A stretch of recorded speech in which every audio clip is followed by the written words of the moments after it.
Indian press ने total freedom दी थी कि आप जो बताना चाहती हैं बताइए, और उसने अपना खुलकर बताया। मैं अंजू के केस में ऐसा नहीं है।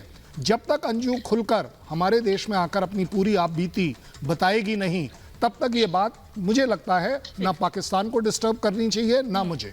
प्रोफेसर कुमार, जो बात कर्नल शैलेंद्र सिंह कह रहे हैं, मैं उसी बात को आगे बढ़ाऊंगी कि खुलकर अंजू अपनी बात नहीं कह पा रही है, दबाव है अंजू पर, यह बात लगातार कही जाती रही है। पाकिस्तानी मीडिया का हो चाहे आईएसआई एजेंट होने की बात कही जा रही है उसके बार बार। देखिए, कोई छठी क्लास की बच्ची नहीं है अंजू।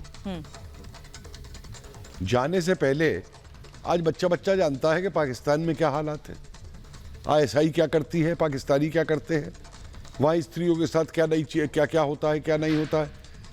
तो ये सब नौटंकी जो अब वो कर रही है कि अब पहले तो उसे 20 दिन 25 दिन याद नहीं आई, पहले तो अपने हस्बैंड को भी रोज धमका रही थी, ससुराल वालों को भी रोज धमका रही थी, नए मियाँ के साथ घूम रही थी अपने। अब क्या नए मियाँ से दिल भर गया? ये सब मैं माते इन मानने का तैयार नहीं हूँ कि आजादी है या नहीं है, साथ में या वो या नहीं है। और जिस तरीके से इसको प्रोजेक्ट किया जा रहा है कि साहब अब वो आज उसको देशभक्ति याद आ गई है, ऐसे देशभक्त हमें नहीं चाहिए। वो तो सर कह नहीं साहब, ऐसे देखिए, इतिहास का प्रोफेसर रहा हूं मैं, इतिहास पढ़ाया है। ऐसे बहुत देशभक्त मैंने देखे हैं जो पहले गद्दारियां की और उसके बाद में आके कहते जी नहीं जी हमसे गलती हो गई, हम तो देशभक्त हैं। भारत को ऐसे देशभक्तों को सलाम करना चाहिए।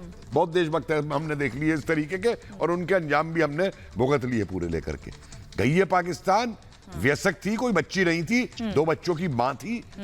और मेरा बड़ा क्लियर पहले दिन से मैंने बताया कि हनी ट्रैप्ड है पाकिस्तानियों से, इसके चाचा मिलिट्री में हैं और हैं, इसको हनी ट्रैप किया गया। और इससे पहले कि इन्हें लगा कि ये पकड़ी ना जाए, क्योंकि सीमा हैदर वाला किस्सा चल रहा था, कहीं नाम उसमें आए हैं और अभी कुछ और चीजें आएंगी निकल करके, तो इसको पाकिस्तान बुला लिया गया। अपनी बड़े आराम से गई वहां जाके सारे इसने बयान नहीं दिए जो आईएसआई चाहती थी वो कर रही है।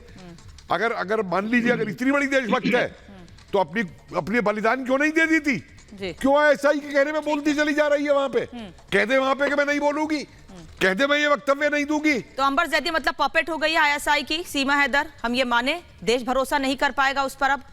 अंजू जी देखिए, अनामिका, अंजू की जब हम बात करें स्टार्टिंग से वो यही बात है कि जो कर्नल साहब ने भी बात कही, मैंने डे 1 ये बात कही थी कि हमारे पास सीमा को लेकर पूरी तरह से प्रेस फ्रीडम मिली थी और देश के सारे ही चैनल्स पे उसकी बात हमें समझ में आ रही थी, सुनने में आ रहा था कि वो किस तरह की महिला है और क्या वो बोलना चाहती है। देश भर ने, दुनिया भर ने भी सुना, लेकिन अंजू को हम अभी तक सुन नहीं पाए हैं।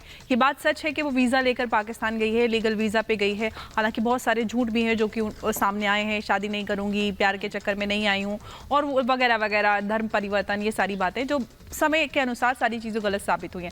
लेकिन हमने अभी तक उसके मुंह से कोई भी बात नहीं सुनी। ये बहुत बड़ा सवाल है कि क्या वाकई में वो हनी ट्रैप्ड है या फिर उसको कहीं ना कहीं दोस्ती के जाल में फंसकर वो वहां पर पहुंची, फिर उसको वहां पर ट्रैप कर लिया गया। क्योंकि वो जिस तरह से उसके ऊपर सारी चीजें इम्पोज की जा रही हैं, ये कल्चर जो हमारे भारत में होता, महिलाओं को आज़ादी होती है, वो अपने तरीके से रह पाती हैं, एक्सप्रेस कर पाती हैं खुद को जिस तरह से भी करना चाहती हैं, लेकिन वहां पर इस तरह की माहौल नहीं होता, इस तरह की आज़ादी नहीं होती है। महिलाएं घर से बाहर नहीं निकलती, छत पर भी नहीं चढ़ती हैं, बाहर दरवाजे के नहीं आती हैं। ये सारी पाबंदियां जब अंजू को देखना, झेलना पड़ रही होंगी, तो उनको पता चला होगा कि वो कहां से कहां एक नर्क में आ गए। और मुझे लगता है कि एक महिला के ऊपर जब इतनी ज्यादा पाबंदियां लगती हैं, एक आजाद मुल्क से रहकर जाकर वो सीधे पाकिस्तान में पहुंच रही हैं, तो मुझे लगता है 20 दिन में उनको रियलिटी चेक मिला होगा, प्यार मोहब्बत में भी होंगी, या फिर वो एजेंट भी हो, जो कोई भी हो, पाकिस्तान में रहकर उनको रियलिटी चेक हुआ होगा कि मैं किस जाल में फंसी हूं।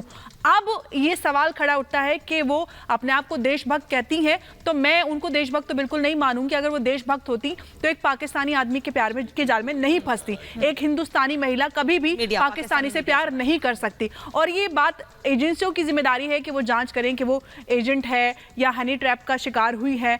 आप सीमा को देखें, सीमा ने भी सचिन को फंसा लिया, उधर से अंजू फंस गई, तो मतलब आईएसआई का काम यही, भारतीय फंसते जाएंगे। आपकी देशभक्ति कहां चली गई? पाकिस्तान तो यही करता है।